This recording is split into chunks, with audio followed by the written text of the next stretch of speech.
श्री स्वामी समर्थ. जय जय स्वामी समर्थ. तुम्हा सर्वांचं पुन्हा एकदा अगदी मनापासून आपल्या या नवीन व्हिडिओमध्ये मी स्वागत करते. यंदा 4 डिसेंबर रोजी गुरुवारी आहे दत्त जयंती. गुरुपौर्णिमेनिमित्त आपण सर्वजण स्वामी महाराजांच्या, दत्त महाराजांच्या वेगवेगळ्या सेवा या करत असतो. यामध्ये 21 दिवसांची प्रभावी सेवा ही सुद्धा केली जात असते स्वामी महाराजांची, दत्त महाराजांची.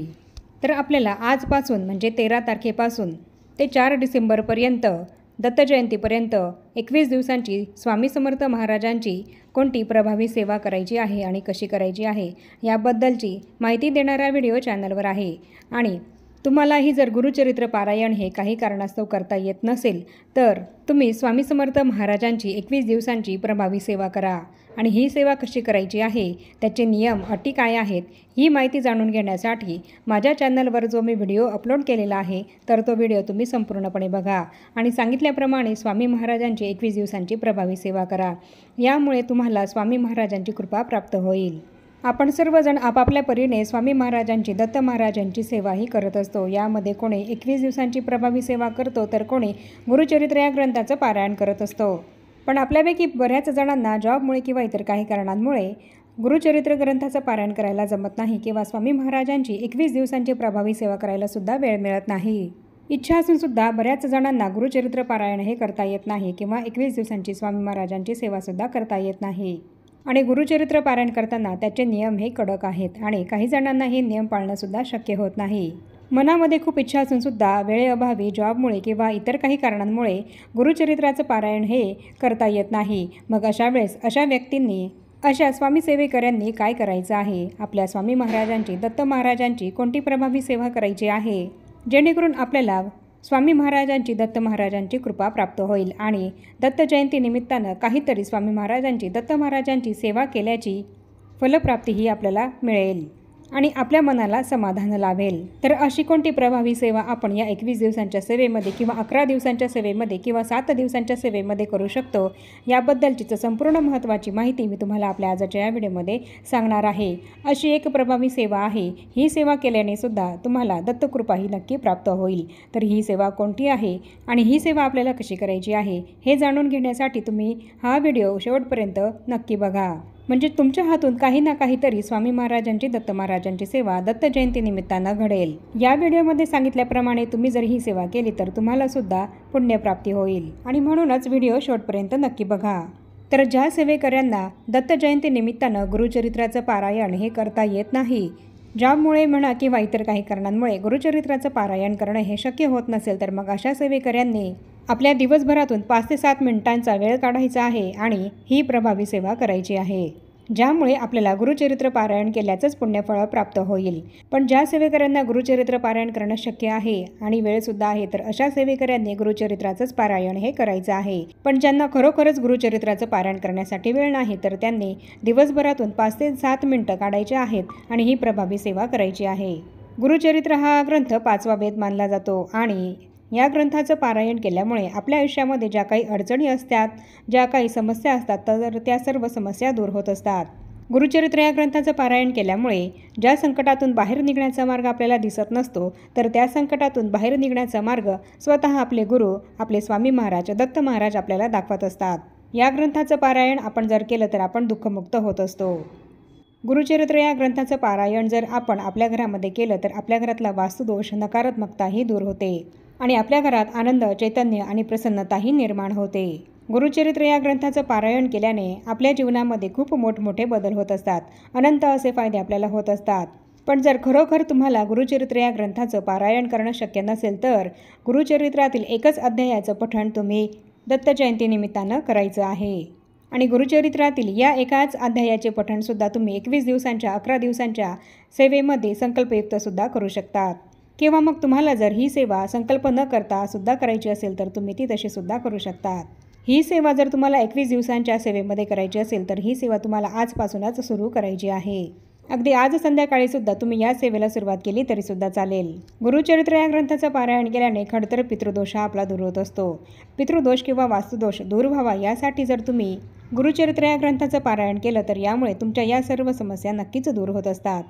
त्याचप्रमाणे तुमच्या मुलांच्या करिअरमध्ये किंवा त्यांच्या लग्नामध्ये जर काही अडचणी समस्या निर्माण होत असतील तर त्या समस्या अडचणी दूर होण्यासाठी सुद्धा जर तुम्ही गुरुचरित्र या ग्रंथाचं पारायण केलं तर यामुळे तुमच्या मुलांच्या आयुष्यातील सर्व समस्या या नक्कीच दूर होत असतात. जर तुम्हाला दत्त जयंती निमित्ताने गुरुचरित्र या ग्रंथाचं 7 दिवसांचं सप्ताहाचं पारायण करणं शक्य नसेल तर तुम्ही गुरुचरित्रातील या एकाच अध्यायाचं पठण हे रोज करायचं आहे. या अध्यायाचं पठण तुम्ही 21 दिवस किंवा 11 दिवस किंवा 7 दिवसांचं सुद्धा करू शकतात. गुरुचरित्रातील या एकाच अध्यायाचं पठण केल्यामुळे आपल्या आयुष्यामध्ये 100% राजयोग हा येतच असतो. आणि त्याचप्रमाणे या अध्यायाच्या पठणासोबत आपल्याला एक प्रभावी श्लोक सुद्धा म्हणायचा आहे. आणि या प्रभावी श्लोकाचं पठण केल्याने सुद्धा आपल्याला गुरुचरित्राचं पारायण केल्याचंच पुण्यफळ हे मिळत असतं. तर आपल्याला दत्त जयंतीपर्यंत गुरुचरित्रातील या एका अध्यायाचं पठण करायचं आहे आणि हा प्रभावी श्लोकसुद्धा पठण करायचा आहे. आणि या दोनही सेवांपैकी तुम्हाला जी सेवा करता येत असेल म्हणजे गुरुचरित्रातील या एका अध्यायाचं पठण करणं शक्य होत असेल किंवा हा श्लोक जो आहे तर तो श्लोक तुम्हाला रोज पठण करता येत असेल तर तुम्ही या दोन्ही सेवांपैकी कोणतीही एक सेवा केली तरीसुद्धा चालेल. दोन्ही सेवांपैकी कोणतीही जी सेवा तुम्हाला जमत असेल ती सेवा तुम्ही नक्की करा. आणि या सेवेला फार काही वेळ लागत नाही म्हणून तुम्ही ही सेवा अगदी सहजपणे करू शकतात. फक्त हा जो श्लोक आहे तर तो श्लोक आपल्याला रोज 11 वेळा पठण करायचा आहे. आणि गुरुचरित्रातील या एका अध्यायाचं रोज 1 वेळेस आपल्याला पठण करायचं आहे. तर दिवसभरातून तुम्हाला जेव्हा वेळ मिळेल त्या वेळेमध्ये तुम्ही गुरुचरित्रातील या एका अध्यायाचं पठण करू शकतात आणि त्याचप्रमाणे 11 वेळेस या श्लोकाचं पठणसुद्धा करू शकतात. सकाळी किंवा संध्याकाळी रोज तुम्ही गुरुचरित्रातील या एका अध्यायाचं पठण करू शकतात आणि हा श्लोकसुद्धा पठण करू शकतात. फक्त ही सेवा करताना दुपारी 12 ते 12:30ची ही जी काही वेळ आहे ती वेळ आपल्याला सोडून द्यायची आहे. आणि दिवसभरातून तुम्हाला जेव्हा वेळ मिळेल त्या वेळेमध्ये तुम्ही ही सेवा करू शकतात. आणि ही सेवा कोणीही करू शकतो. मुलगा, मुलगी, स्त्री, पुरुष, विधवा स्त्रियासुद्धा ही सेवा सहज करू शकतात. तर ही सेवा करताना गुरुचरित्रातील 9व्या अध्यायाचं पठण आपल्याला रोज करायचं आहे. आणि हा 9वा अध्याय पठण करण्यासाठी जास्त वेळ हा सुद्धा आपल्याला काही लागणार नाही. फक्त या अध्यायाचं पठण करताना तुम्हाला एकच वेळ ही नक्की निश्चितपणे ठरवून घ्यायची आहे आणि रोज त्याच वेळेला तुम्हाला या अध्यायाचं पठण करायचं आहे. 21 दिवसांची किंवा 11 दिवसांची किंवा 7 दिवसांची तुम्ही ही सेवा करत असाल तर तुम्हाला रोज एकच वेळ ही ठरवून घ्यायची आहे आणि त्याच वेळेला या अध्यायाचं पठण करायचं आहे. आपण जर दत्त जयंती निमित्तानं गुरुचरित्रातील या एका अध्यायाचं पठण रोज नित्यनियमानं केलं तर यामुळे आपल्याला गुरुचरित्राचं पारायण केल्याचं पुण्यफळ प्राप्त होत असतं. आपण जर दत्त जयंती निमित्तानं गुरुचरित्रातील या एकाच अध्यायाचं पठण रोज 21 दिवसांच्या, 11 दिवसांच्या किंवा 7 दिवसांच्या सेवेमध्ये केले तर यामुळे आपल्याला आयुष्यभर कशाचीच कमतरताही भासत नाही. दत्त महाराजांच्या कृपेने आपल्याला काहीच कमी पडत नाही. आणि आपल्या घरावर, आपल्या कुटुंबावर जर एखादं संकट आलं तर त्यातून बाहेर निघण्याची शक्ती, ताकद ही सुद्धा आपल्याला गुरुचरित्रातील या एका अध्यायाचं पठण केल्यामुळे मिळत असते. आणि त्या संकटातून बाहेर निघण्याचा मार्गसुद्धा आपल्याला दत्त महाराज आपले गुरु आपल्याला दाखवत असतात. तर गुरुचरित्रातील हा 9वा अध्याय पठण करण्यासाठी आपल्याला फार वेळ हा लागत नाही. एकदा तुम्ही या सेवेला सुरुवात केली तर स्वतः स्वामी महाराज, दत्त महाराज तुमच्याकडनं ही सेवा पूर्ण करून घेतील. ही सेवा जर तुम्ही संकल्पयुक्त करत असाल तर पहिल्याच दिवशी तुम्हाला संकल्प हा करायचा आहे आणि त्यानंतर 21 दिवस, 11 दिवस, 7 दिवस ही सेवा तुम्हाला करायची आहे. जितके दिवस तुम्ही ही सेवा करणार असाल तितकी संख्या तुम्हाला संकल्प करताना सांगायची आहे की मी इतके दिवस ही सेवा करणार आहे. तरी स्वामी महाराज, दत्त महाराज तुम्ही माझ्याकडनं ही सेवा पूर्ण करून घ्या असं तुम्हाला संकल्प करताना सांगायचं आहे. आणि ही सेवा जर तुम्ही 21 दिवसांची करत असाल तर ती तुम्हाला 21 दिवसांमध्ये पूर्ण करायची आहे. आणि जर 11 दिवसांची करणार असाल तर 11 दिवसांमध्ये तुम्हाला ही सेवा पूर्ण करायची आहे. आणि ही सेवा करताना जर तुम्हाला मध्येच सुतक आलं तर तुम्हाला ही सेवा तिथेच स्किप करायची आहे. आणि सुतक संपल्यानंतर तुम्ही ही सेवा नव्याने पुन्हा सुरू करू शकतात. गुरुचरित्रातील या 9व्या अध्यायाचं पठण केल्यामुळे तुम्ही जे काही कष्ट करत आहात, मेहनत करत आहात त्याला यश हे नक्कीच मिळेल. गुरुचरित्रातील या 9व्या अध्यायाचं पठण केल्यामुळे तुमच्या घरामध्ये जे काही दारिद्र्य असेल ते सुद्धा नक्की दूर होईल. आणि जिथे तुमचे पैसे कमवण्याचे मार्ग हे बंद झालेले असतील तिथे पैसे कमवण्याचे मार्ग हे तुमचे मोकळे होतील आणि तुमच्या जीवनामध्ये राजयोग हा नक्कीच येईल.